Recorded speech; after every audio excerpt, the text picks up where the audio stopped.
శేషాచలార్య భోజరాచార్య ఎల్లయ్యార్య సద్గురు శ్రీరామానంద పర్యంతం వందే గురుర్మాంగి సద్గురు శ్రీ చంద్రయార్య పరాపరం. తండ్రులు ఉన్నవాళ్ళు ముందు కూర్చున్నారు. హరిహరుల ప్రీతి కోర్టు అంటే కార్తీక మాసం కదా ఇవాళ, అందుకోసమని కృష్ణుడు రాముడు అలాగే శివుడు అందరి కోసమని ఆ అన్ని దేవతల త్రిమూర్తులకి ఇవాళ మనం వాళ్ళని తలుచుకుంటూ వాళ్ళ ఆయుష్హోమం అంటే మధ్యలో అకాల మరణం ఆశ్రమంలో ఎవరికి రాకూడదు, అందరూ ఆరోగ్యంగా చివరి వరకు పూర్తి ఆయుర్దాయంతో ఉండాలి. ఆయుర్దాయంతో దేనికి ఉండాలి? పూర్తి ఆయుర్దంతో ఆ పరమాత్ముడి సేవ కోసం బతికుండాలి. మనం తిని బాగా ఉండటానికి కాదు, ఎప్పుడైనా సేవ కోసము బతికి ఉండాలి.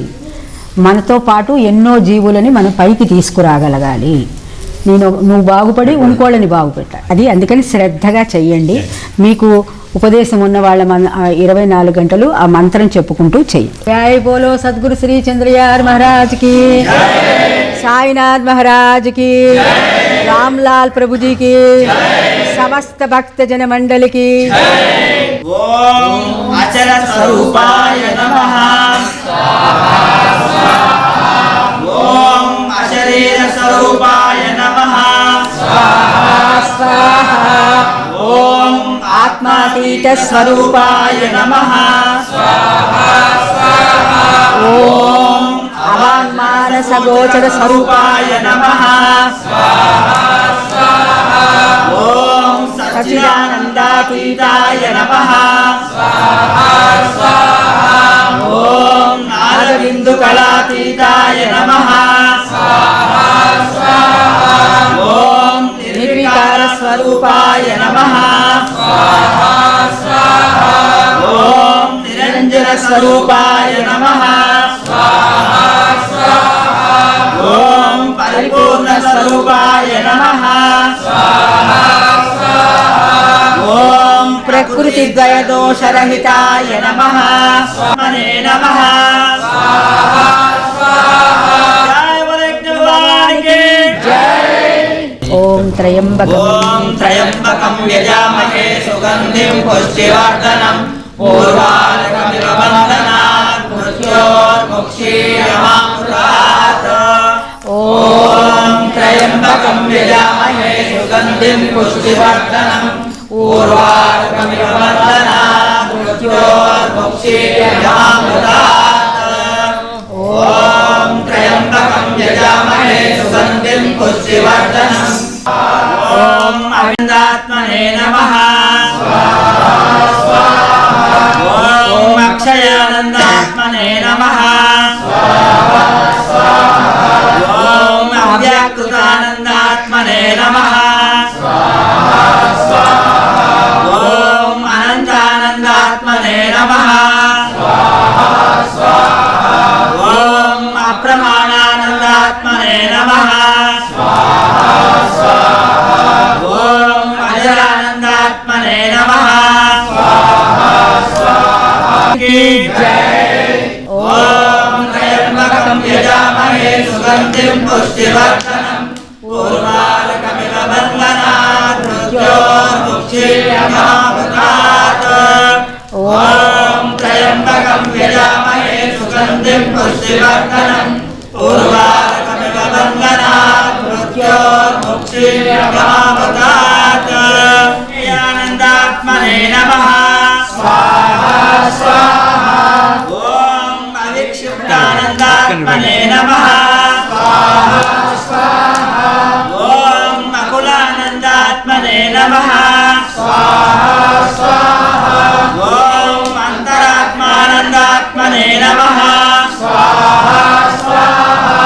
ఓం అధిష్టానందాత్మనే నమః. ఓం అక్షోభ్యానందాత్మనే నమః. ఓం అమృతానందాత్మనే నమః.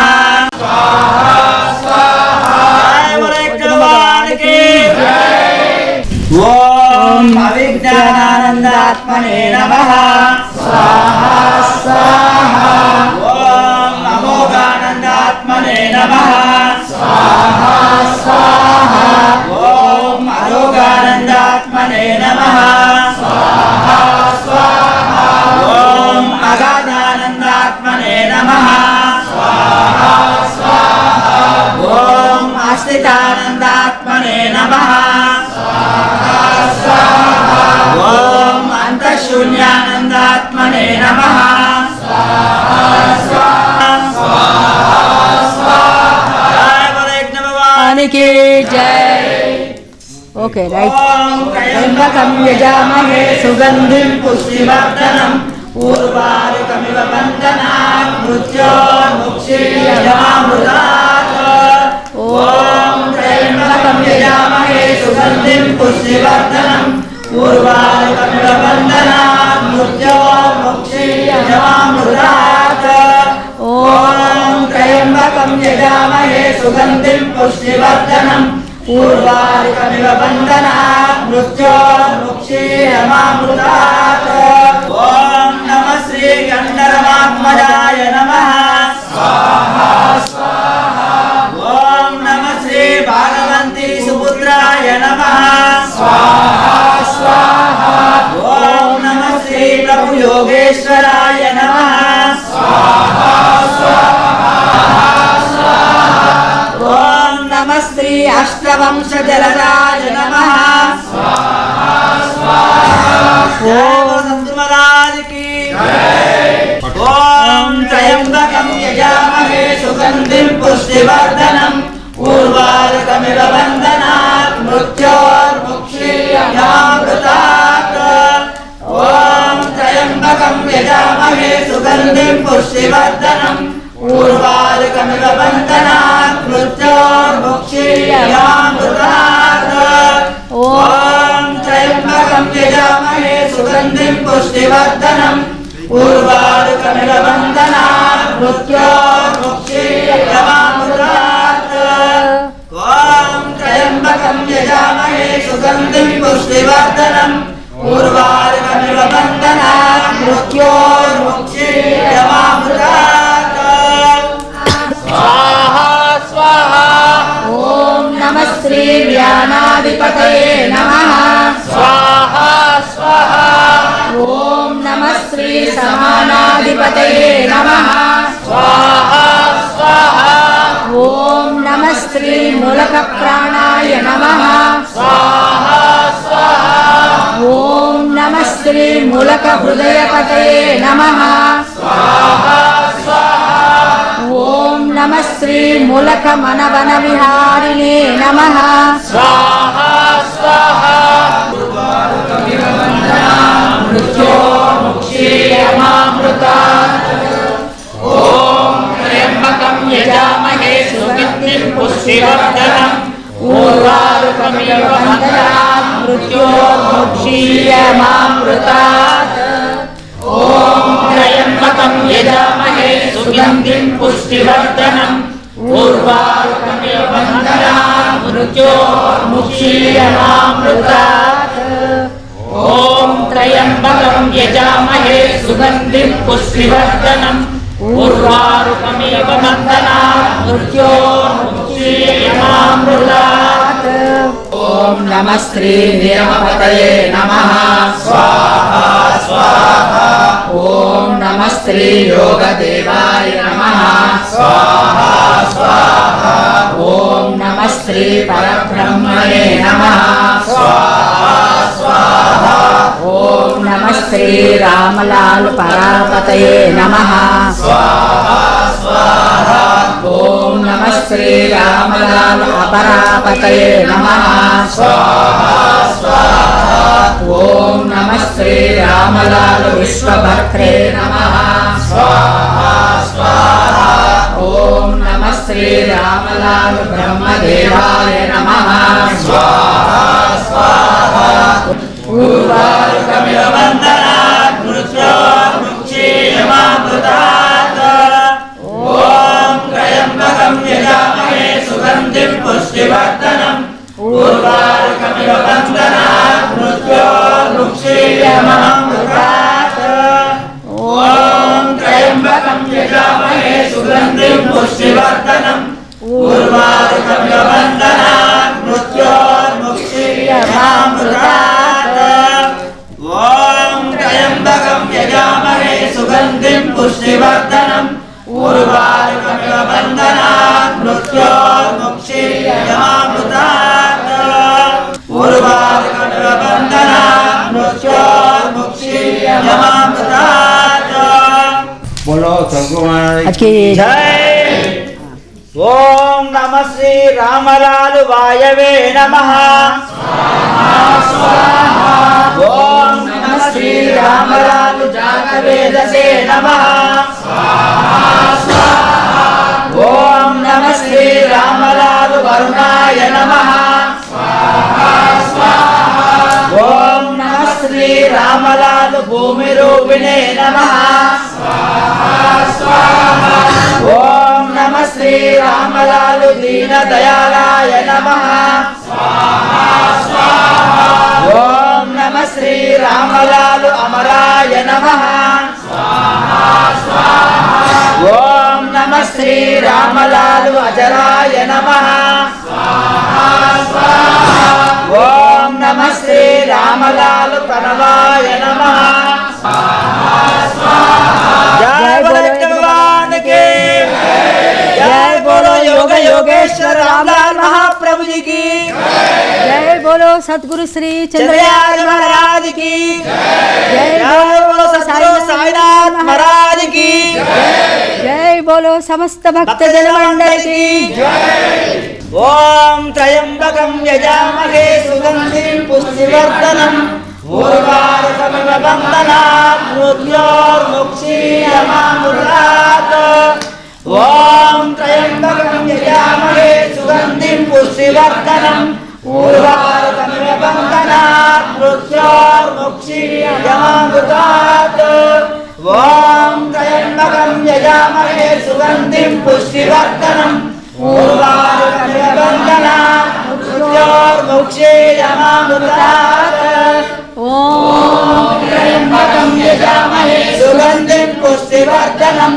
उर्वारुकमिव बन्धनात् मृत्योर्मुक्षीयमामृतात् ओम त्र्यंबकं यजामहे सुगंधिं पुष्टिवर्धनम् उर्वारुकमिव बन्धनात् मृत्योर्मुक्षीयमामृतात् ओम त्र्यंबकं यजामहे सुगंधिं पुष्टिवर्धनम् उर्वारुकमिव बन्धनात् मृत्योर्मुक्षीयमामृतात् ओम त्र्यंबकं यजामहे सुगंधिं पुष्टिवर्धनम् उर्वारुकमिव बन्धनात् मृत्योर्मुक्षीयमामृतात् ओम त्र्यंबकं यजामहे सुगंधिं पुष्टिवर्धनम् उर्वारुकमिव बन्धनात् मृत्योर्मुक्षीयमामृतात् ओम त्र्यंबकं यजामहे सुगंधिं पुष्टिवर्धनम्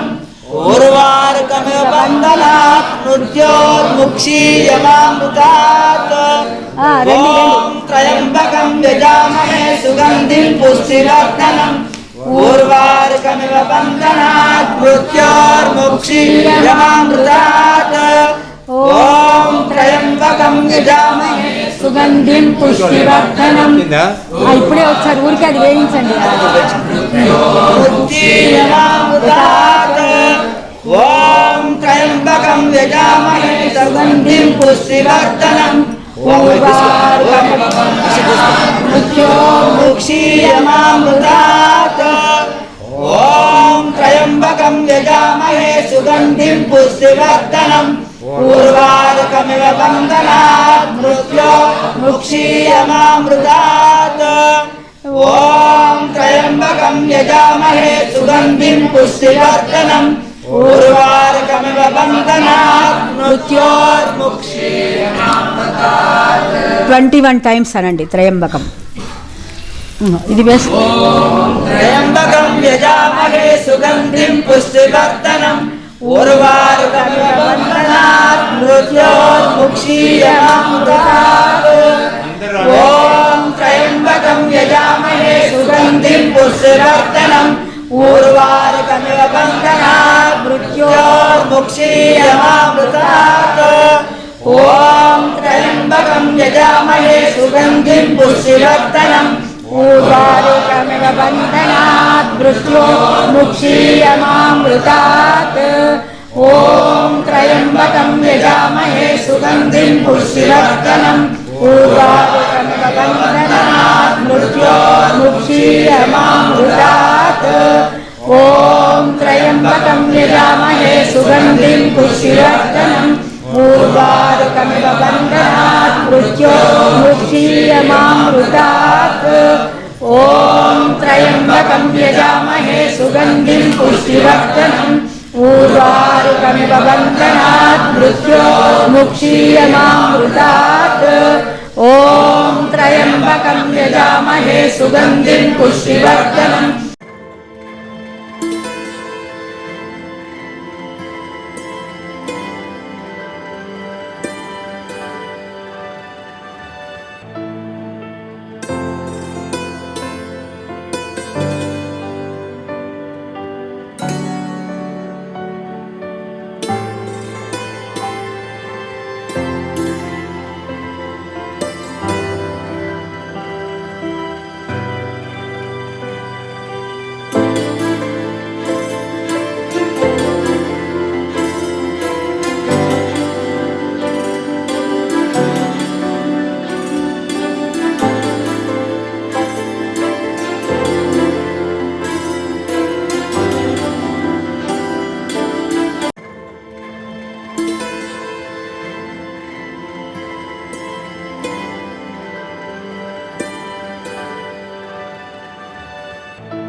కేదార గీతం, తర్వాత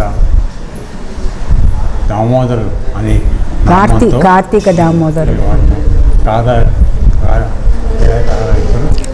కేదారేశ్వర వ్రతం చేసుకుంటూ ఉంటారు. ఈ టైంలో కేదారేశ్వర నోము చాలామంది చేసుకుంటూ ఉంటారు. దేవుణ్ణి పేరడం జరుగుతుంది. అటువంటి ఈ పండగ సమయంలో అందరూ కట్టబడి ఆశ్రమానికి వచ్చారు. అందరూ వచ్చేసినందుకు కొత్తకందరూ ఆశీర్వచనాలు యొక్క ఆశీస్సు అందరూ కూడా ఎప్పుడు చల్లంగా ఉండండి, సుఖ సంతోషాలు ఉండండి అని కోరుతున్నాను. అయితే మానవ జన్మకు వచ్చిన తర్వాత అందరికీ ఒక పరమైన ఒక కర్తవ్యం ఉంది. అదేంటంటే మనలోనే ఉన్నటువంటి పరమాత్మని తెలుసుకునే పని చేయాల్సింది. ముఖ్యంగా అందరికీ కూడా ఈ మనం ఇచ్చి ఎందుకంటే తనలో ఉన్న భగవంతుని తెలుసుకోవడం, ఈ ఎవరిలో తెలుసుకోవడానికి అందులో అవకాశం ఇవ్వబడిన లక్ష్యం ఈ మానవజన్మకి. అందువల్ల ఇంత ఉంచారు. కానీ మీ అందరికీ కూడా ఒక విన్నపం ఏంటంటే మనందరం ఈ భూమికి ఎందుకు వచ్చాం? కేవలం తిని పనుకోదానిక కాదు కదా. ఏదో ఒక పురుషార్థం ఉండాలి. ఆ ఆశయాల్ని నెరవేర్చుకోవడానికి మనందరం ప్రయత్నం చేద్దాం. అదృష్టవశాత్తు ఆశ్రమంలో దానికి తగిన మార్గం చెప్పే అవకాశం. అందువలన ఈ అవకాశాన్ని సద్వినియోగం చేసుకొని అడుగు ముందుకు వేసి మనం ఎవరు ఎందుకు వచ్చాం, ఏం చెయ్యాలి, భగవంతుడు మన నుంచి ఏం ఆశిస్తున్నాడు, భగవద్గీతలో ఏం చెప్తున్నాడు, ఆ విషయాలు తెలుసుకోవడానికి ప్రయత్నం చేయండి. ఒక్కసారి విడిగా రండి, తిరుగుడుగా రండి, విషయం తెలుసుకుందాం, అందరికీ చెప్తాం. మిమ్మల్ని మాతో పాటు మిమ్మల్ని నలుగురిని ముందుకు తీసుకురావడం మా గురుగారి ఆశ. దాని ప్రకారం ఇక్కడ చేస్తున్నాం. అందువల్ల అందరూ వచ్చి ఇక్కడ వచ్చినట్టుగానే సంతోషంగా అందరూ వచ్చి ఈ మార్గం ఏదైతే ఉందో దాన్ని తెలుసుకుని మన జీవితాన్ని సఫలం చేసుకుందాం. ఆ ప్రార్థనతో చేస్తున్నాం. రైట్. మన శాస్త్రాల ప్రకారం ప్రతి మాసానికి ఒక ప్రత్యేకత ఉంది. ఇది కార్తీక మాసం. అయితే ఒక్కొక్క మాసం కొన్ని విషయాలకి కొన్ని పనులకి ప్రత్యేకంగా ఆ సమయంలో చేయవలసిన పనులకి ఆ మాసాలు సూచింపబడతాయి. చైత్ర మాసంలో కొన్ని పనులు చేయాలి, పుష్యమాసంలో కొన్ని పనులు చేయాలి. అలాగే అనేక విషయాలు, అంటే అన్ని పనులు అన్ని మాసాలలో చేయటానికి కుదరదు. కొన్ని పనులు కొన్ని మాసాలలో చేయాలి. అలాగే కానీ ఈ కార్తీక మాసం అనేది ఒక పెద్ద స్పెషల్ మాసం. అంటే ఎందుకనంటే ఇది అగ్నితత్వం కలిది. కృత్తిక నక్షత్రం ఉండటం వలన ఈ మాసంని కార్తీక మాసం అంటారు. ఇది అగ్నితత్వం. అన్నిటికంటే కూడా ఈ అగ్నితత్వం ఎంత గొప్పదైనటువంటిదంటే ఎటువంటి పాప రాశి అయినా సరే, ఎటువంటి పాప కర్మలైనా సరే భస్మీపటనం చేసేటటువంటి శక్తి ఈ కార్తీక మాసంలో మనం ఆచరించినటువంటి సత్కర్మలకి ఉంటుందన్నమాట. అంటే మామూలుగా సత్కర్మ చేయట్లేదా? చేస్తున్నాం. అయితే ఈ కార్తీక మాసంలో చేసినటువంటి సత్కర్మలకి ఆ ఫలితం ఎలా ఉంటుందంటే 1,000,000 రెట్లు ఎక్కువగా ఉంటుందని మన జ్ఞానులు చెప్పారు. మనం చెప్పింది కాదు, ఇది మన పెద్దలు చెప్పారు. ఎందుకంటే ఈ ఒక్క మాసం మాత్రమే అగ్నితత్వం కలిగినది. అగ్నితత్వం అంటే అగ్ని ఎటువంటిదైనా ఏది లోపల సమిధగా వేసినా అదంతా భస్మీపటలం చేయగలిగే శక్తి అగ్నికి ఉంది. సో కాబట్టి ఈ కార్తీక మాసంలో జపం చేసిన, తపం చేసిన, హోమాలు చేసిన, దానాలు చేసిన, తీర్థయాత్రలు చేసిన, లేకపోతే గురుస్మరణ చేసి ఏది చేసినా శాలిగ్రామాలకు పూజ చేసిన, శివలింగానికి పూజ చేసిన, విష్ణువుకి యజ్ఞం చేసిన, విష్ణు సహస్రనామాలు చేసిన, ఏది చేసినా దానికి అనేక రెట్లు ఫలితాలు ఇవ్వబడుతుంది ఈ కార్తీక మాసంలో చేసినప్పుడు. అందుకని ఈ కార్తీక మాసంలో ఈ మాసం మొత్తము పుణ్యకర్మలు చేస్తూ ఉండమని చెప్పి మన శాస్త్రాలు చెప్పారు. ఎందుకు చెప్పారు అంటే పుణ్యకర్మ ఎందుకు చేయాలి అనే దానికి ఒక విషయం మనం తెలుసుకోవాలి. పుణ్యం చేస్తే దానికి తగినటువంటి ఫలితం వస్తుంది, మంచి పనికి మంచి ఫలితం వస్తుంది. మన పిల్లలు మనము అంతా శాంతి సౌభాగ్యాలతో ఉంటారు.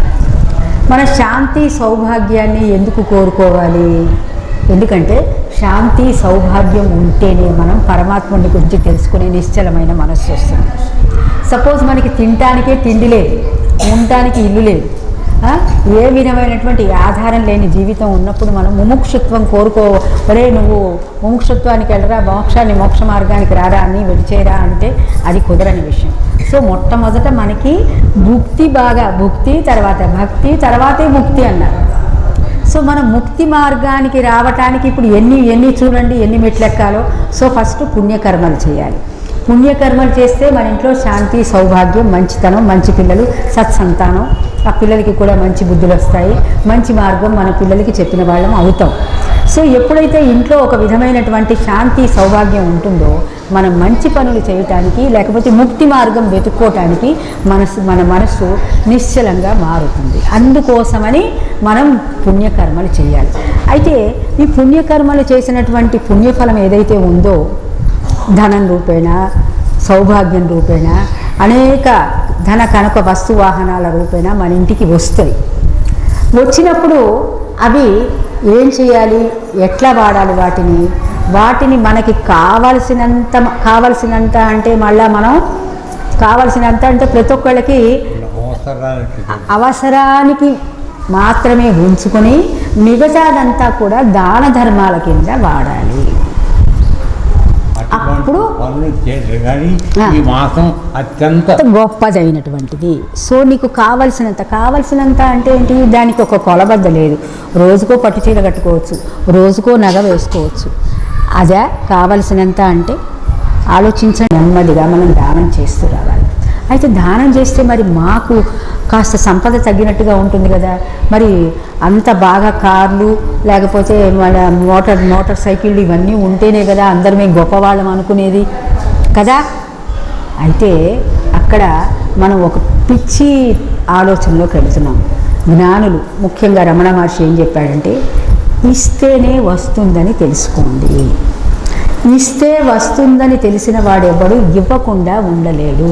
మనం అనుకుంటాం దానం చేస్తే మన డబ్బు ఏదో తరిగిపోతుందని. కాదు, అది అలాగే ఉంటుంది. ఇంకా ఏమన్నా అంటే పెరుగుతుంది కూడా. దానికి మాదే ఎగ్జాంపుల్. మేము కూడా మీకంటే అత్యంత తక్కువ స్థితి నుంచే వచ్చాం. కానీ ఇప్పుడు నిబ్బరంగా ఈ ఆశ్రమం మొత్తాన్ని నిభాయించగలము అనేటువంటి ఒక స్థైర్యం మా దగ్గరికి ఎందుకు వచ్చిందంటారు? మాకంటే ఎంతో పెద్ద ఉద్యోగాలు, ఎంతో ధనధాన్యాలు, ఎంతో సంపత్తులు కలిగిన వాళ్ళు ఆ విధమైన నిబ్బరంగా లేకుండా ఎందుకు ఉంటున్నారు అంటే మనము కంగారు పడి వెర్రి కళల పోనకండి. అయ్యో ఉన్నదంతా మనమే దాచుకోవాలి, లాకర్లలో పెట్టుకుని తాళాలు వేసుకోవాలి, ఎవరికి నయా పైసా ఇవ్వకూడదు, ఎవరికి చెయ్యి విధించకూడదని అనుకోకండి. ఇస్తూ పోతే అది వస్తూ పోతుంది. ఏ విధంగా బావిలో నీళ్లు తోడుతూ ఉంటే మంచి ఊట వస్తుందో అదేవిధంగా మనం కూడా ఈ మనకున్న ధనాన్ని అర్థం అయ్యే ఉదాహరణ ఏంటంటే మనం 1-2 వరి మొక్కలు వరి మొక్కలు నాటితే దాని నుంచి ఎన్ని కంకులు వస్తున్నాయి, అవునా కాదా? నువ్వు పెడితేనే కదా వచ్చింది. సో అదే విధంగా ఆలోచించండి. సో కంగారు పడి అంతా మీరే దాచుకోవటానికి ప్రయత్నం చెయ్యకండి. అయితే ఎందుకు ఈ మాట చెప్తున్నాము? అందరూ అనుకుంటారు ఏదో ఆశ్రమం కోసమని. ఆశ్రమం అనేక సేవా కార్యక్రమాలు చేస్తూ వస్తుంది. అందులో మీరు ఇప్పుడు ఆశ్రమానికి వస్తున్నటువంటి ముఖ్య ఉద్దేశం ముక్తి మార్గం కోసం వస్తున్నారు. సరే, మిగతా వాళ్ళు ముక్తి మార్గం కోసం వచ్చినా పర్వాలా, తర్వాత ముక్తి మార్గానికి కింద మారాల్సి ఉంటుంది. సో ముక్తి మార్గానికి రావాలి అంటే మనము ముక్తి కోసం వెంపర్లాడే జీవులు మన చుట్టూ ఎంతోమంది ఉన్నారు. సో వాళ్ళకి మనం సహాయకారిగా నిలిచినప్పుడే మన ముక్తి మార్గం ఏ విధమైనటువంటి అడ్డంకి లేకుండా మనం ముందుకు వెళ్ళగలుగుతాం. అందుకని మన సామర్థ్యం ఉన్నంత వరకు ఆశ్రమం ద్వారా మనం విడిగా మనం చేసుకోవచ్చు కదా అనుకుంటాం. విడిగా మనం చేసినప్పుడు అదేమవుతుంది, స్వార్థం రూపేణ మళ్ళా మనకే రావటం మొదలు పెడుతుంది. అలా కాదు, ఇదేంటంటే ఒక సంఘీభావంతో సంఘీకృతంగా మనం పనిచేసిన, సంఘీకృతంగా అంటే అందరూ కలిసి పని చేసినప్పుడు అది ఇంకా విస్తృతంగా చాలా మందికి ఇప్పుడు వాళ్ళు మనం ఇచ్చేటటువంటి ప్రసాదం కానీ, చెప్పేటటువంటి మంచి మాటలు కానీ, చేయించేటటువంటి చేతలు కానీ అవన్నీ వాళ్ళందరికీ కూడా చెందుతాయి. అదే మనం ఒక ఇంట్లో చేస్తే ఇదంతా కుదరదు. కాబట్టి ఇట్లా ఒక సంఘీభావంతో కనుక మనం చేసినట్లయితే ఇది ప్రతి ఒక్కళ్ళకి ఏమన్నా అంటే ప్రపంచానికి మొత్తానికి అందేటటువంటి తత్వానికి మనం రాగలుగుతాం. కాబట్టి ఆశ్రమం ద్వారా మీరు మంచి పనులు చేయటానికి, ఆశ్రమం ఏదైనా మంచి పనులు తలపెట్టినప్పుడు అందులో మీరు తప్పకుండా భాగస్వామ్యం పొందండి. సో ఇవాళ గురు చరిత్ర మనం చెప్పాము, కానీ ఈ కథ మనకు మీరు వినాలని ఈరోజు వినాలని నాకు అనిపించింది. ఇది చిన్న కథే, మళ్ళీ చూద్దాం. సో ఈ కలిపురుషుడు బ్రహ్మను అడుగుతున్నాడు. కలి అంటే ఇప్పుడు ఇది కలికాలంలో కలిపురుషుడు, దీనికి అది దేవత ఉంటుంది. ప్రతి యుగానికి ఒక దేవత ఉంటుంది. ఇప్పుడు దీనికి కలి అనే అతను అధికారి అన్నమాట. ఈ కలిపురుషుడు బ్రహ్మను అడుగుతున్నాడు, స్వామి గురువు అంటే ఎవరు, అసలు ఏమిటి మీనింగు, గురువు అంటే ఎవరు, అతని గురించి మీరు ప్రత్యేకించి చెబుతున్నారే, అతని గొప్పతనం ఏమిటి అని అడిగాడు. బ్రహ్మను అడిగాడు. అప్పుడు బ్రహ్మ ఇలా చెప్పాడు, గురువు త్రిమూర్తుల స్వరూపము. త్రిమూర్తుల స్వరూపం అంటే మన త్రిమూర్తులని ఎవరిని అంటామండి? త్రిమూర్తులు ఎవరెవరు? బ్రహ్మ, విష్ణు, మహేశ్వరుడు, అంతే కదా. బ్రహ్మ, విష్ణు, మహేశ్వరుని త్రిమూర్తులు అంటారు. త్రిమూర్తుల స్వరూపము అంటే ఆ ముగ్గురు మూర్తులని కలిపితే ఏ మహత్తరమైనటువంటి శక్తి ఉంటుందో అదే గురు స్వరూపము. ఆయనయే బ్రహ్మ, విష్ణు, మహేశ్వరుడు. సో ఆయనే, ఇది ఎవరు చెప్తున్నాడు? బ్రహ్మే చెప్తున్నాడు. ఆయనే, ఆ గురువే బ్రహ్మ, విష్ణు, మహేశ్వరుడు. అందువలన గురువు సంప్రీతుడైతే త్రిమూర్తులు తృప్తి చెందుతారు. సో శిష్యుడు తన పట్ల అంటే శిష్యుడు తన దగ్గర జ్ఞానం కోసం వచ్చిన శిష్యుడు తన కర్తవ్యాన్ని ఎప్పుడైతే నెరవేరుస్తాడో ఆ గురువు అతనిని ఆశీర్వదించి చక్కగా ముందుకెళ్ళటానికి ముందు జ్ఞానంలో ఉండేటటువంటి అన్ని రకాలైనటువంటి స్టెప్స్ని తెలుగులో ఏమంటాం మనం, మెట్లు చెప్తాడనమాట. సో ముక్తి మార్గం పూర్తిగా అతనికి అవగతమయ్యేటట్లుగా చెబుతాడు. సో అందుకని గురువు ఎప్పుడైతే సంప్రీతుడైతాడో అంటే సంతృప్తి చెందుతాడో త్రిమూర్తులు కూడా తృప్తి చెందుతారు. సో విడిగా మనం వెళ్ళి శివాలయానికి వెళ్ళో లేకపోతే విష్ణువాలయానికో వెళ్ళో విడిగా అనేక రకాల పూజలేమీ చెయ్యక్కరలా. ఎప్పుడైతే గురువు యొక్క సేవ, గురువు సేవ అనగానే మామూలుగా గురు సేవ అంటే ఏంటి, గురువు చెప్పినటువంటి కార్యక్రమాలలో పాల్గొనటమే గురుసేవ. పౌర్ణమిలో పాల్గొనాలి. లేకపోతే గురువు మొన్న నవరాత్రులు చేశారు, నవరాత్రులు చేసినప్పుడు పాల్గొనాలి. అలాగే మన వసంత పంచమి నాడు శివ కళ్యాణం జరుగుతుంది, అందులో పాల్గొనాలి. అలాగే రామ కళ్యాణం చేస్తాం, రామ కళ్యాణంలో సో అనేక కార్యక్రమాలు లోక కళ్యాణం కోసం గురువు తలపెడుతూ ఉన్నప్పుడు అందులో పాల్గొంటూ ఉండటమే ఉత్తమ శిష్యుల లక్షణం. పాల్గొనటం అంటే పాలు పంచుకోవటం అన్నమాట. సో ఇక్కడ అప్పుడు ఎప్పుడైతే గురువు తలపెట్టిన కార్యక్రమాల్లో మీరు పాల్గొంటూ వస్తారో ఈ త్రిమూర్తులని కూడా మీరు ఆటోమేటిక్గా సంతృప్తి చెందిస్తున్నారని అర్థం. ఆయనే బ్రహ్మ, విష్ణు, మహేశ్వరుడు. అందువలన గురువు సంప్రీతుడైతే త్రిమూర్తులు తృప్తి చెందుతారు. గురువు కోపించిన వారిని ఆ త్రిమూర్తులలో ఏ ఒక్కరూ రక్షించలేరు. గురువు ఎందుకు కోపిస్తాడు అసలు? గురువు చెప్పండి. అది తర్వాత మీకు తెలుస్తుంది.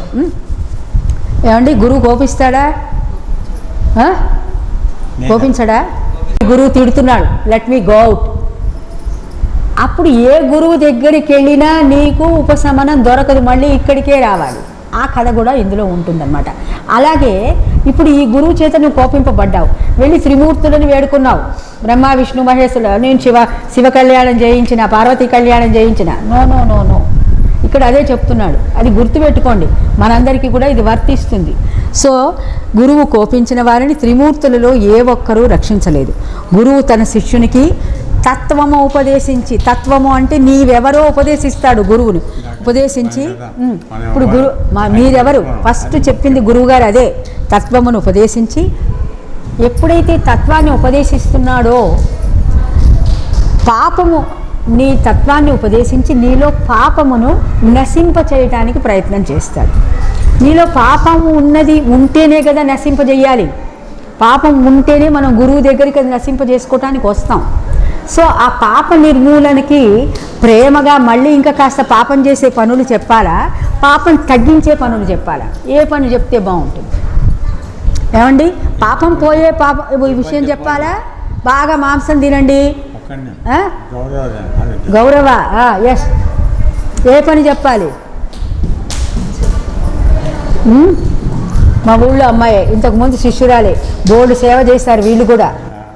మేము స్కూళ్ళల్లో మేము చెప్పినప్పుడు వీళ్ళందరూ కూడా వాలంటీర్స్గా వచ్చి పిల్లలకి యోగ శిక్షణ చెప్పేటప్పుడు వీళ్ళందరూ కూడా చేస్తారు.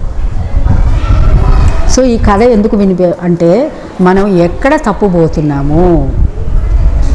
సో ఎప్పుడు గురువు పెట్టే క్రమశిక్షణ తట్టుకోలేక పారిపోతున్నాం మనం, అదొక్కటే గుర్తుపెట్టుకోండి. ఆ క్రమశిక్షణ మనకి ఇష్టం ఉండదు కదా. కానీ పాపం నశింపం ఎట్లా చెయ్యాలి?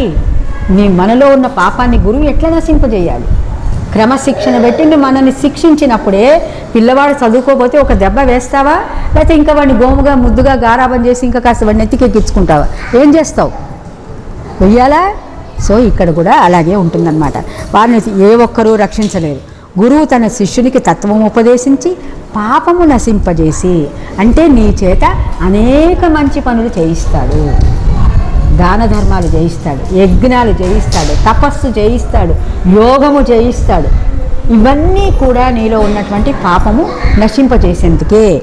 సో నశింపజేసి అతని యందు బ్రహ్మజ్ఞానం కలిగించి, ఇందాక గురువు చూడండి, గురువుగారు మాట్లాడింది చిన్న ఉపన్యాసం, చాలా ఒక 5 నిమిషాలు మాత్రమే చెప్పారు. అదే ఇందులో ఉంది. నేనేమి ఇప్పుడు కాపీ కొట్టి ఇందులో చెప్పలేదు కదా. నేను ఇంతకుముందు ఇది మీకు చదివి వినిపిద్దామని అనుకున్నాను. ఆయన చెప్పిన మాటలు కూడా దీంట్లో అవే ఉన్నాయి. చూడండి, బ్రహ్మజ్ఞానమును, అలాగే త్రిమూర్తులు సంప్రీతులు అవుతారు. కానీ త్రిమూర్తులు ఏ ఒక్కరు సంప్రీతులైనా గురువు కాదు, అతని పాపము నశింపజేసి అతని యందు బ్రహ్మజ్ఞానము కలిగించి అతనిని శాశ్వతంగా దుఃఖము నుండి తరింపజేస్తాడు. శాశ్వతంగా దుఃఖం నుండి తరింపజేయటం అంటే ఏంటి? మళ్ళీ పునరపి మననం, పునరపి జననం లేకుండా చేయటమే శాశ్వత దుఃఖ నివారణ అంటారు. అలానే గురువు సంప్రీతుడైతే త్రిమూర్తులు సంప్రీతులు అవుతారు. కానీ త్రిమూర్తులలో ఏ ఒక్కరూ సంప్రీతులైనా గురువు సంప్రీతుడు కాకపోవచ్చు. గుర్తుపెట్టుకోండి. నేను శివభక్తుండండి, నేను రామభక్తుండండి, నేను విష్ణు భక్తుండండి, కానీ గురుభక్తి లేనిదే ఇవన్నీ కూడా తక్కువ మాత్రమే.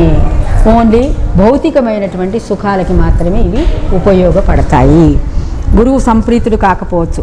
కనుక ఎవడు శాస్త్రానుసారము గురువును సేవించి ఆయన ప్రీతికి పాత్రుడు అవుతాడో అట్టి శిష్యుడు తానే పరబ్రహ్మ అవుతాడు. సో ఇప్పుడు మీ అందరికీ ఆ క్వాలిఫికేషన్, ఆ అర్హత ఇచ్చాడా లేదా గురువు? ఇంతమందిలో ఎంతమంది ఉపదేశాలు తీసుకున్నారు? చేతులు ఎత్తండి. ఉపదేశాలు తీసుకున్న వాళ్ళు ఎంతమంది ఉన్నారు? అదే ఈ జన్మకి ఎందుకు వచ్చాం తెలుసుకోవడం. ఉపదేశం తీసుకున్న వాళ్ళు జాగ్రత్తగా మరి శిష్యులుగా ఉంటున్నారా, ఉండట్లేదా మీరే నిర్ణయించుకోండి. నేనేం చెప్పలేను ఇందులో. మీ అంతరాత్మ సాక్షిగా నిర్ణయించుకోండి. సో సేవించి అతనికి ప్రీతి పాత్రుడు అవుతాడో అట్టి శిష్యుడు తానే పరబ్రహ్మ అవుతాడు. మామూలు క్వాలిఫికేషన్ కాదు ఇది. అర్థమైందా? ఎంబీఏ పాస్ అయ్యాను, బీఏ పాస్ అయ్యాను, ఎంటెక్ పాస్ అయ్యాను, ఇంటర్మీడియట్ చదివాను, 10th క్లాస్ చదివాను, అవి కాదు ఇది. పరబ్రహ్మ స్వరూపము పొందగలడు శిష్యుడు. అలా పొందిన శిష్యుడు కదే ఇప్పుడు మనం చూడబోతాం. అతనికి ఇప్పుడు ఇది జాగ్రత్తగా విని, అతనికి తీర్థయాత్రలు, వ్రతాలు, తపస్సు చేసిన ఫలితం అంతా గురుసేవ వల్లనే లభిస్తుంది. సో మేము కాశీకి పోతున్న ఏడి వరదరాజులు ఎక్కడికి వెళ్ళాలి ఇప్పుడు? మనం కాశీకి పోవాలా? ఏడు మన చంద్రశేఖర్ నువ్వు ఎక్కడికి వెళ్తానంటే నేను ఏం చెప్పాను నీకు? నిన్ననే బయలుదేరాడు. అరే పౌర్ణమి ఉంది, కాశీకి ఎందుకు వెళ్తావయ్యా? కార్తీక పౌర్ణమిది, ఇక్కడే కాశీ ఉందయ్యా. సో ఇప్పుడు నేను చెప్పింది అబద్ధమేమో వినండి. సో వాడు తీర్థయాత్రలు చెయ్యండి, అలా కాదని నేను అనను. కానీ ఇక్కడ గురువు తలపెట్టిన కార్యక్రమాన్ని డుమ్మాగొట్టి అక్కడికి వెళ్ళి నేనేదో కొత్త పుణ్యం సంపాదించుకుంటానంటే అది రాదు. అది నేను చెప్పేది. ఇక్కడ ఈ కార్యక్రమంలో పాల్గొనండి, తీరిక సమయం ఉన్నప్పుడు అప్పుడు వెళ్ళినండి. వేస్టే కదా. సో ఆలికి అన్నం పెట్టకుండా ఊరికి ఉపకారం చేసేట ఎవడో, సొంత పెళ్ళాన్నేమో ఉపాసం బండ పెట్టాడు, ఊళ్ళో వెళ్ళి నేను ఏదో దాన ధర్మం చేస్తానన్నాడు. అది ఫలితం ఇవ్వదు కదా. అలాగే ఫస్ట్ నువ్వు గురువు దగ్గర ఉపదేశం తీసుకో, ఇక్కడ చెయ్యి, ఆయన తలపెట్టిన కార్యక్రమాల్లో పాల్గొను, ఆయన చేసే సేవా కార్యక్రమాల్లో చెయ్యివి. ఆ తర్వాత మిగిలితే సమయం అప్పుడు తీర్థయాత్రలకి.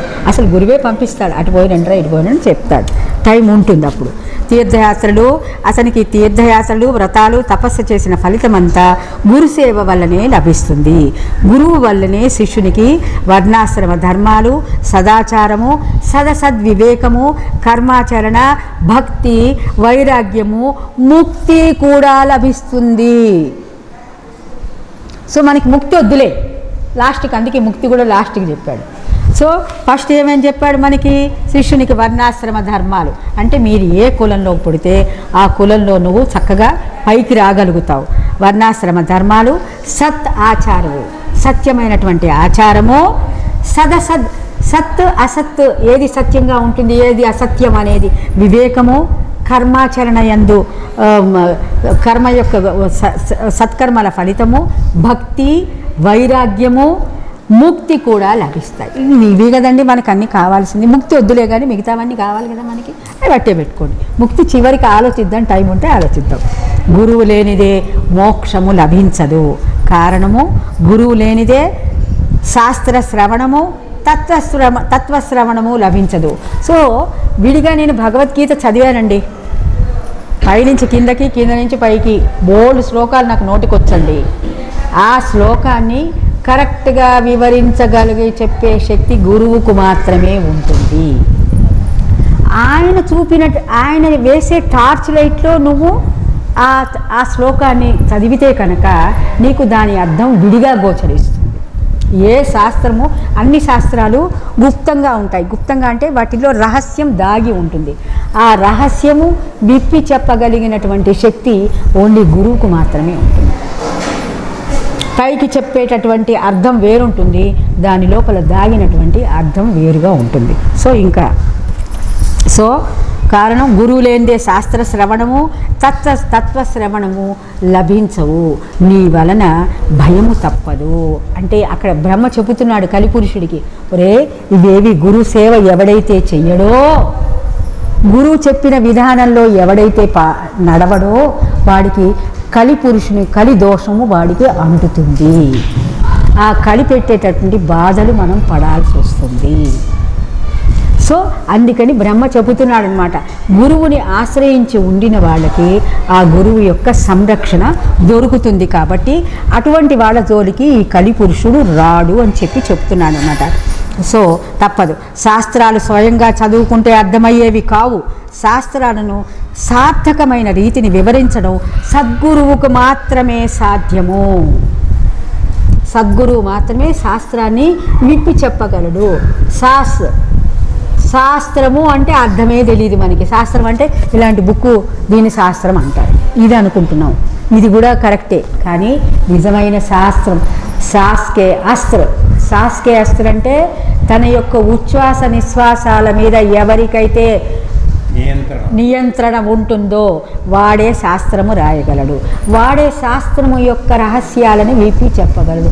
ఆ శాస్త్రాన్ని అతను అస్త్రము కింద శాస్కే అస్త్ర బనానా వాలా శాస్త్ర హై, శాస్త్రకార హై. సో ఆ విధంగా సో ఉచ్ఛ్వాస నిశ్వాసాల మీద యోగి మన శ్యామాచ లహరి మహాశయ చెప్తున్నాం ఇది. సో అర్థమైన రీతిని వివరించడం గురువుకు మాత్రమే. శాస్కే అస్త్రం మీకు అందరికీ చెప్పాం, అది ఏంటో మీరు చెప్పగలగాలి, రాత్రికి చెప్పాలి. ఇప్పుడు శాస్కే అస్త్రం ఎట్లా చేయాలో మీకు చెప్పాం, గురువు ఇవాళ పొద్దున మాట్లాడారు, అది విన్నవాళ్ళకి అది అర్థమవుతుంది. అందుకే ఆయన జ్ఞానజ్యోతి స్వరూపము. సద్గురు సేవ వలన సర్వము సిద్ధిస్తుంది. ఎక్కడికో పోకండి, మీ ఊళ్ళో అద్భుతమైన సత్యము, ధర్మము, జ్ఞానము, ముక్తి, మోక్షము అన్నీ ఉండేటటువంటి ఆశ్రమం నెలకొల్పబడింది ఆ పెద్దల యొక్క ఆజ్ఞ వలన. దాన్ని వదులుకుని కంగారులై వెర్రి కళల పోయి అక్కడికి ఇక్కడికి పరిగెత్తి వెళ్ళకండి. అందుకు తార్కాణం చెబుతాను విను. సో ఇది ఎట్లా అవుతుందో కథ మా రెండైంది, ఇది ఆపి మిగతాది రాత్రికి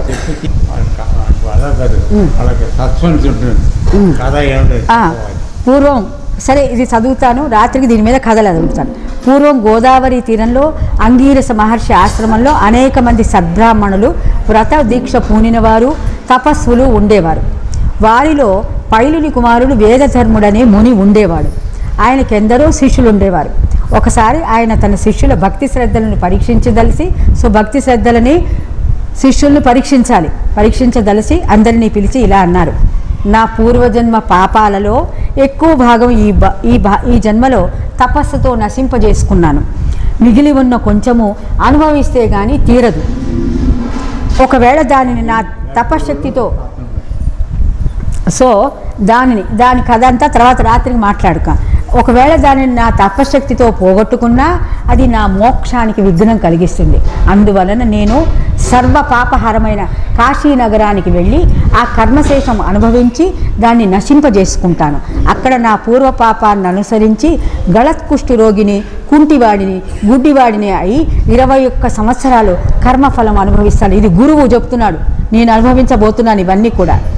అంతకాలము అక్కడ నాకు తోడుగా ఉండి సేవ చేయగలవారు మీరు ఎవరున్నారు? ఈ గురువు ఏమన్నాడు? ఇప్పుడు నేను తపస్సు చేశాను, తపస్సు చేసుకున్న పోనటువంటి పాపం కొంత మిగిలి ఉన్నది, దాన్ని నేను పూర్తిగా ప్రక్షాళన చేయాలంటే అనుభవించాలంటే నాకు కుష్ఠరోగం వస్తుంది. కుష్ఠరోగం వచ్చి గుడ్డివాడిని అవుతాను, తర్వాత కుంటివాడిని అవుతాను, కుష్ఠరోగం ఒళ్ళంతా పుళ్ళు వస్తాయి. అప్పుడు నాకు మీలో ఎవరు సేవ చేస్తారు అని శిష్యుని అడిగాడు. సో ఇది ఎందుకు అడిగాడు? శిష్యుని పరీక్షింపగోరి మొట్టమొదటి ఆ మాట చెప్పాడు, గుర్తుపెట్టుకోండి. గురు సేవలో లోపం వస్తే ఏమి ప్రమాదమోనన్న భయంతో శిష్యులంతా మౌనం వహించారు. మీరు అంటూ ఉంటారు కదా, అమ్మో ఇది ఈ బాధ్యత నాకు పెట్టద్దు, ఈ బాధ్యత ఎవరికి వాడు బాధ్యత వద్దని తప్పించుకుంటారు. అట్లాగే ఇక్కడ వీళ్ళు కూడా అదే అన్నారు, తప్పేం లేదు. గురు సేవలో మేము కూడా అన్నాం, మా గురువు గారిని మాకు కూడా బాధ్యత పెట్టదని అన్న సంగతి నిజమే. గురు సేవలో లోపం వస్తే ఏమి ప్రమాదమోనన్న భయంతో శిష్యులంతా మౌనం వహించారు. దీపకుడనే శిష్యుడు ఆయనకు నమస్కరించి స్వామి, మోక్షానికి విఘ్నం కలిగించే పాపశేషం ఉంచుకోరాదు, కానీ మీరు అనుమతిస్తే మీ బదులు ఆ పాపం నేను అనుభవించి మీకు సేవ చేస్తాను. సో మీ పాపం నాకు ట్రాన్స్ఫర్ చెయ్యండి, అట్లా చెయ్యొచ్చు, నేను అనుభవిస్తాను, మీకోసం త్యాగం చేస్తాను అంటున్నాడు శిష్యుడు. అనుగ్రహించండి అని విన్నవించుకున్నాడు. అప్పుడు ఆ గురువు సంతోషించి, ఆ పాపము నేనే అనుభవించవలసినది, వేరొకరు అనుభవిస్తే తీరదు. రోగి కంటే అతనికి సేవ చేసేవారే కష్టమే ఎక్కువ, అందుకు ఇష్టమైతే నీవు నాతో కూడా రావచ్చు అన్నారు. సో దీపకుడితో అన్నాడు, నేను నా బాధ నేనే పడాలి, నువ్వు నాకు సేవ చేయాలి మాత్రమే, సేవ చేసేవాడే గొప్ప రోగి కంటే కూడా, కాబట్టి నువ్వు నాతో రావటానికి ఒప్పుకుంటావా అని అడిగాడు. అందుకు ఇష్టమైతే నువ్వు నాతో కూడా రావచ్చు అన్నారు. దీపకుడు అంగీకరించి గురువును కాశీకి తీసుకెళ్ళాడు. అక్కడ వేదధర్ముడు మణికర్ణిక ఘట్టంలో స్నానం చేసి మణికర్ణికకు నమస్కరించి విశ్వనాథుని పూజించాడు. అటు తర్వాత కంబలాశ్వతర ప్రదేశములో దీపకుడు నిర్మించిన కుటీరంలో నివసించాడు. సో శిష్యుడు గురువు కోసం ఒక కుటీరం నిర్మాణం చేస్తే అందులో ఉండటం మొదలుపెట్టాడు. వెంటనే ఆయనకు గళత్ కుష్టు రోగము, కుంటితనము, గుడ్డితనము వచ్చాయి. సో గురువుకి గుడ్డితనము, కుంటితనము, కుష్ఠరోగం కూడా వచ్చాయి. ఆయన శరీరం అంతా కుష్ఠరోగంతో కుళ్ళిపోయి పురుగులు పడి దుర్వాసన కొట్టసాగింది. దానికి తోడు మతిస్థిమితం కూడా పోయింది. ఇదే కాకుండా బుర్ర కూడా పోయింది, బ్రెయిన్ కూడా పోయింది.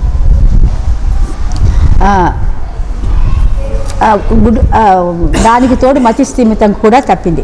సహజంగా ఎంతో ప్రేమమూర్తి అయిన ఆ ముని, సహజంగా ఆయన చాలా మంచివాడు, ప్రేమగా మాట్లాడేవాడు. అటువంటి వాడు ఆయన ఎంతో క్రూరంగా ప్రవర్తించసాగాడు. దీపకుడు మాత్రం తన గురువు సాక్షాత్తు విశ్వనాథుని విశ్వసించి నిత్యము ఆయన శరీరం శుభ్రం చేసి సర్వోపచారాలతో పూజ చేసి అన్నం తెచ్చి పెడుతూ ఉండేవాడు. ఆ ముని మాత్రం అతన్ని ఎన్నో రీతులు బాధిస్తూ ఉండేవాడు. అతడు మంచి అన్నం తెచ్చినా కూడా కొంచెమే తెచ్చాడని కోపించి ముని దానిని నేలపై విసిరికొట్టేవారు. దీపకుడు ఎక్కువగా భోజనం తెచ్చినప్పుడు ఆయన దానిని రుచి చూచి బాగాలేదని విసిరికొట్టి రుచికరమైన భోజనం తెచ్చి పెట్టమని వేధించేవారు. ఒక్కొక్కప్పుడు ప్రేమతో, అబ్బాయి నీవు ఉత్తమ శిష్యుడివి, నా కోసం నీవెంతో కష్టపడుతున్నావు అని లాలించేవారు. కానీ మరుక్షణమే కోపించి, దుర్మార్గుడా, నువ్వు నన్నెంతో పీడిస్తున్నావు, నువ్వు వెళ్ళిపో, నా శరీరంలో దుర్వాసన పోయేలా నువ్వు సరిగా కడగటం లేదు, అందువలన ఈగలు నన్ను కుడుతున్నాయి, తోలకుండా చూస్తావేమిటి అని కసురుతాడు. దీపకుడు ఆ పని చేయబోతే ఆయన, దుష్టుడా, ఆకలితో నా ప్రాణం పోతున్నది, ఇంకా భిక్షకు పోయి అన్నం తీసుకురాలేదేమి అని తిట్టేవాడు, కొట్టేవాడు. దీపకుడు మాత్రం కొంచెం కూడా చలించలేదు. పాపము ఎక్కువగా ఉన్నవారికి కష్టాలతో పాటు దుష్టత్వం కూడా కలుగుతుందని తెలుసుకొని దీపకుడు గురువును భక్తితో సేవిస్తున్నాడు. గురువే సకల దేవతా స్వరూపమని నమ్మిన అతడు కాశీ క్షేత్ర యాత్ర కూడా చేయకుండా కాశీకి వెళ్ళాడు. కానీ కాశీ విశ్వనాథుని దర్శించడా, గురువు దగ్గరే కూర్చున్నాడు. ఎవరు చేయగలరు? అది ఎవరు చేస్తారు? చూడండి ఇంకా కథ. కాశీ క్షేత్ర యాత్ర కూడా చేయకుండా అతడి దేవతలను కూడా దర్శించక గురు సేవలోనే లీనమయ్యాడు. అతడు దీపకుడు ఎవరితోనూ మాట్లాడేవాడు కాదు. తన శరీరానికి కావలసిన పనులు కూడా చేసుకునేవాడు కాదు. శరీరానికి కావలసిన పనులు అంటే ఆకలి, శరీర శుభ్రత, ఎక్కడికి వెళ్లకుండా గురువు దగ్గరే కూర్చునేవాడు. ఒకనాడు కాశీ విశ్వనాథుడు అతని గురుభక్తికి మెచ్చి దర్శనమిచ్చి వరం కోరుకోమన్నాడు. అతడు తన గురుదేవుని అడుగునే లేకుండా ఎట్టి వరము కోరలేనన్నాడు. సో విశ్వనాథుడు ప్రత్యక్షమైతే ఏమన్నాడు? నువ్వు వరం కోరుకో అన్నాడు విశ్వనాథుడు. అప్పుడు ఈయన గబగబా, నాకు బోర్డు డబ్బులు కావాలి, మనమైతే అది కోరుకుంటాం, నా కొడుకు పెళ్లి కావాలి, నాకు మనవాడు పుట్టాలి, ఇల్లు కావాలి, వాకిలి కావాలి, రకరకాల కోరికలు మనకు ఉంటాయి కదా, ఒక లిస్టు, ఆ లిస్ట్ అంతా చదువుతాం. వీడు చదవాల, నా గురువు ఆజ్ఞ అయితేనే నేను కోరిక కోరుకుంటాను, లేకపోతే లేదన్నాడు. సో అతడు తన గురువు దేవుని అనుజ్ఞ లేకుండా ఎట్టి వరము కోరలేనన్నాడు. తన గురువు వద్దకు వెళ్ళి వారి వ్యాధి తగ్గేలా తాను వరం కోరడం ఆయనకు ఇష్టమేనా అని వేదధర్ముడిని విచారించాడు. వేదధర్ముడి దగ్గరికి వెళ్ళి, అయ్యా, నువ్వు ఇంత కుష్ఠరోగంతో బాధపడుతున్నావు, నీ రోగం తగ్గాలని నేను ఆ విశ్వనాథుడిని వరం కోరుకోనా అని అడిగాడు. అని అప్పుడు ఆయన, ఏమిరా, గురుగారికి తగ్గటానికే వెళ్ళి అడుగుతానన్నాడు. అప్పుడు ఆ గురువు ఏమన్నాడు, ఏమిరా, నా సేవ చేయడం నీకంత కష్టంగా ఉందా? నీకంత కష్టంగా ఉందా? నా కోసం నువ్వు ఎట్టి వరం కోరుకోక్కరలేదు. వరం వలన ఈ రోగం పోగొట్టుకుంటే దానిని మరొక జన్మలో వలసి వస్తుందని శాస్త్రం చెబుతోంది. కనుక నేను ఈ జన్మలోనే ఈ పాపం అనుభవించి నా మోక్షానికి ఆటంకం తొలగించుకుంటాను అని చెప్పాడు. కాశీ విశ్వనాథుడు దీపకుని ద్వారా ఆ విషయం తెలుసుకొని నిర్వాణ మండపానికి వచ్చి దేవతలందరి సమక్షంలో ఆశ్చర్యంతో ఆ విషయం విష్ణుమూర్తితో చెప్పాడు. చూడు, నేను వరం ఇస్తానన్న కోరుకోకుండా ఆ గురువు దగ్గరికి వెళ్ళాడు. అతను ఆ గురు సేవే ఉత్తమమని అనుకున్నాడు అని చెప్పి మిగతా దేవతలందరికీ కూడా కాశీ విశ్వనాథుడు వెళ్ళి చెప్పాడు. విష్ణుమూర్తి ఆనందించి ఆ గురు శిష్యులను అప్పుడు శివుడై పని అయిపోయింది. విష్ణు వచ్చాడు. ఆ గురు శిష్యులు ఇద్దరిని చూద్దామనుకున్నాడు. ఆ గురు శిష్యుని చూడడానికి వెళ్ళాడు. ఆయన చూడగానే దీపకుడు నమస్కరించి, స్వామి, వరాలు కోరి మీకోసం తపస్సు చేస్తున్న వారిని ఉపేక్షించి మిమ్మల్ని ఎన్నడూ సేవించిన నాకు దర్శనమిచ్చారేమి? ఎంతోమంది తపస్సు చేస్తూ బోల్డ్ మంది వరాల కోసం అక్కడ వేచి లైన్ కట్టి ఉన్నారు. వాళ్ళందరి దగ్గరికి వెళ్లకుండా నా దగ్గరికి ఎందుకు వచ్చి, నేను కోరుకోకుండానే వచ్చి నాకు ఎందుకు దర్శనం ఇస్తున్నావని విష్ణుమూర్తిని దీపకుడు అడిగాడు. ఎంత ధైర్యం చూడండి. సో అడిగాడు. నాయన, అప్పుడు విష్ణుమూర్తి నాయన నువ్వు గురువును భక్తితో సేవిస్తే నన్ను సేవించినట్లే కదా. ఇందాకేమన్నారు? గురువుని సేవిస్తే త్రిమూర్తుల్ని సేవించినట్టే కాబట్టి నన్ను సేవించినట్లే కదా. అట్టి శిష్యోత్తమునకు నేను అధీనుడను. తల్లిదండ్రులను, విద్వాంసులను, విప్రులను, తపస్సులను, యతులను పూజించేవారు పతియే దైవమని విశ్వసించి అతనిని సేవించే పతివ్రతలు కూడా నన్ను సేవించిన వారే అవుతారు అని చెప్పి వారిని కోరుకోమన్నాడు. సో దీపకుడు ఆయనకు నమస్కరించి గురుసేవే సకల దేవతా స్వరూపమని, సకల తీర్థ స్వరూపి అని వేదాలు శాస్త్రాలు చెబుతున్నాయి. మీరిచ్చే వరం గురువు ఇవ్వగలడు కదా అన్నాడు. సో నువ్వు ఏ వరాలైతే ఇద్దామని అనుకుంటున్నావో అది నా గురువు కూడా ఇస్తాడు కదా అని అన్నాడు. అంటే శ్రీమన్నారాయణుడు మేమిద్దరము ఒక్కటే, మా ఇద్దరి సంతోషం కోసం వరం కోరుకో, నేను అది ప్రసాదించి ఎల్లప్పుడూ నీ అధీనంలో ఉంటాను అన్నాడు. సో మీ ఇద్దరం ఒకటే కదా, ఒక వరం కోరుకోవయ్యా, నీ అధీనంలో నేను ఉంటాను అని విష్ణుమూర్తి అడిగాడు. దీపకుడు స్వామి అలా అయితే నా గురుభక్తి నిరంతరము వృద్ధి చెందేలా అనుగ్రహించు అని కోరాడు. విష్ణువు సంతోషించి నీవు గురుసేవ వలన తరించావు, నీవు ఈ లోకంలో బ్రహ్మానందము పొందగలవు, నీవు ఎల్లప్పుడూ నీ గురుదేవుణ్ణి ఇలానే సేవిస్తూ ఉండు. వేదము, వేదాంగాలు, వేదాంత వాక్యాల అర్థం తెలుసుకొని గురువే పరమార్థమని, పరబ్రహ్మమని తెలుసుకొని గురువుని ఎవరైతే సేవిస్తారో వారికి సకల దేవతలందరూ వశమవుతారు. నిరంతరము సద్గురువుని సేవించేవారు కూడా లోకపూజ్యులే. త్రిమూర్తులైన మా అనుగ్రహం వలనే మానవులకు సద్గురువు లభిస్తాడు అని చెప్పి విష్ణువు అంతర్ధానమయ్యాడు. తర్వాత దీపకుడు ఈ సంగతి చెప్పకముందే వేదధర్ముడు జరిగినదంతా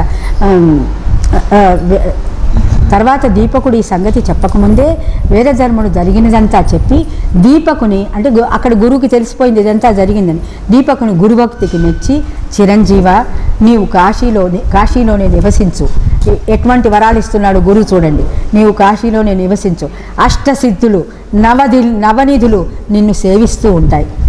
సో నువ్వు విడిగా అష్టసిద్ధులు కావాలని నవనిధులు కావాలని కోరుకోకర్లా, గురువే అవి నీకు ప్రసాదిస్తాడు.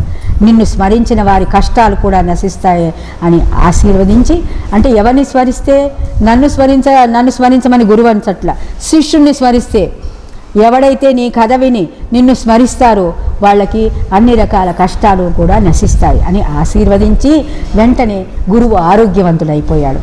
కాశీక్షేత్ర ప్రభావం తెలపడానికి, శిష్యుణ్ణి పరీక్షించడానికి, స్వధర్మాన్ని బోధించడానికి వేదధర్ముడు కుష్ఠరోగి వలె కనిపించాడే కానీ నిజానికి ఆయనకి పాపం ఎక్కడిది? ఆయన జీవన్ముక్తుడు. ఆయన తన శిష్యులను ఉద్ధరించడంలో అమిత కుశలుడు, లోకప్రియుడు, జీవన్ముక్తుడు, ఆదర్శప్రాయుడైన ముముక్షువు. తన ప్రారంధాన్ని సంతోషంగా ఎలా అనుభవించాలో సాధకులకు తెలపడానికి, అంటే చాలా ఈజీ. కష్టం వస్తే ఓర్చుకోమ్మా అని చెప్పడం చాలా ఈజీ కదా. మీకు వస్తే తెలుస్తుందండి అంటూ ఉంటాం. సో ఎప్పుడు గురువు కష్టాన్ని ఏ విధంగా ఆనందంగా స్వీకరించి శిష్యుడికి తెలుపుతూ ధర్మాన్ని అంత్యకాలము వరకు నిర్వర్తిస్తూనే ఉంటాడు గురువు. సో ఆ విధంగా ఎందుకు నిర్వర్తించాలి?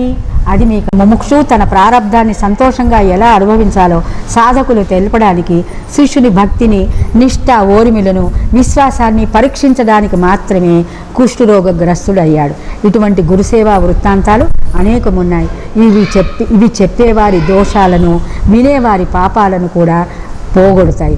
ఓ కనిపురుష, కలియుగ ఆరంభం అవ్వవలసి ఉన్నది కనుక నీవు భూలోకానికి వెళ్ళు. కానీ సద్గురు భక్తిని నీవు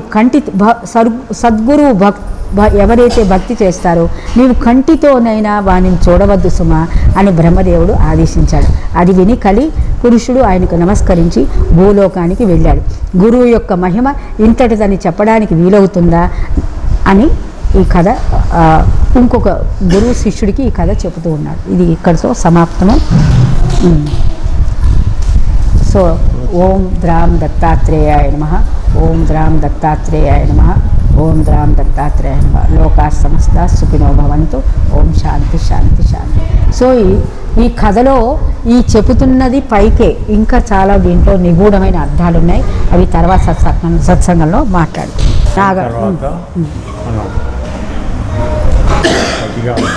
వానతంచ టపాకాయలు కాలుస్తాం. కాల్చుకుంటాం.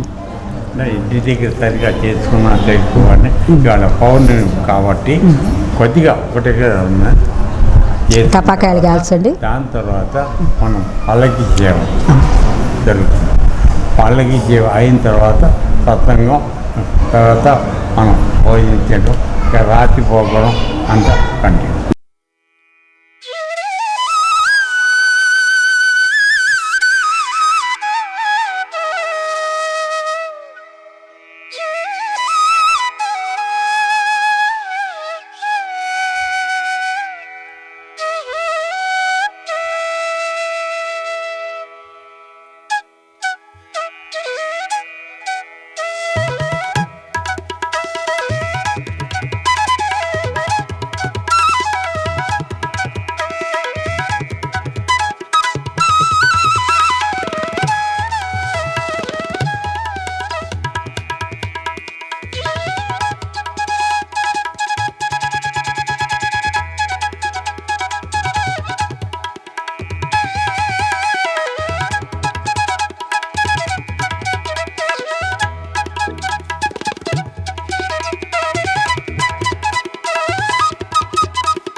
వత్సల ప్రేక్షకులకి మరియు భక్తాగ్రేసులందరికీ కార్తీక పున్నమి శుభాకాంక్షలు. శ్రీ వశిష్ఠ పరంపర ఆధ్యాత్మిక ట్రస్ట్ గోకులాశ్రమంలో కార్తీక పున్నమి విశిష్టతను గురించి సభ్యులందరికీ వివరించడం జరిగింది. ఆ విషయమే మీ అందరికీ కూడా మీతో పంచుకోవటానికి ఒక 2 నిమిషాలు సమయం తీసుకుంటున్నాను. ఈ కృత్తికా నక్షత్రయుక్త కార్తీక మాసంలో అగ్ని అధిపతిగా ఉంటాడు కాబట్టి ఈ సమయంలో చేసినటువంటి అన్ని సత్కర్మలు సత్ఫలితాలు మామూలుగా ఇచ్చేటటువంటి సత్ఫలితాల కంటే 1,000,000 రెట్లు ఎక్కువగా కలిగి ప్రజలందరూ కూడా సుఖశాంతులతో వర్ధిల్లుతారు. కాబట్టి ఈ కార్తీక మాసంలో మీరు జపము, తపము, యోగము, యజ్ఞము అనేక ఏ సత్కర్మ చేసినా అది మీ ఓడి నింపుతుంది. కాబట్టి ఆ కార్తీక హరిహరులిద్దరూ కూడా మనం చేసేటటువంటి సత్కర్మల యందు ప్రీతి చెందుతారు. కాబట్టి మీ అందరూ కూడా అటువంటి విశిష్ట కార్యక్రమాలలో కార్తీక వనభోజనం కానీ, కార్తీక దాన ధర్మాలు కానీ, కార్తీక స్నానాలు కానీ, లేకపోతే కార్తీక తీర్థక్షేత్రాల యొక్క దర్శనం కానీ ఈ సమయంలో చేసినట్లయితే మీ అందరికీ కూడా ముక్తి ప్రదాయినిగా కార్తీక మాసం ఆశీర్వదిస్తుంది అనే ఉద్దేశంతో మీ అందరూ కూడా ఈ కార్తీక మాసాన్ని అంతా కూడా సద్వినియోగపరచుకోవాలని, ముఖ్యంగా ఈ కార్తీక పౌర్ణమి నాడు మీ అందరూ కూడా సత్కార్యాలలో నిమగ్నమై కార్తీక పౌర్ణమి పూర్ణచంద్రుని యొక్క కృపా కటాక్ష వీక్షణాలకు మీరందరూ కూడా పాత్రలు అవుతారని ఆశిస్తూ లోకా సమస్త సుఖినో భవంతు.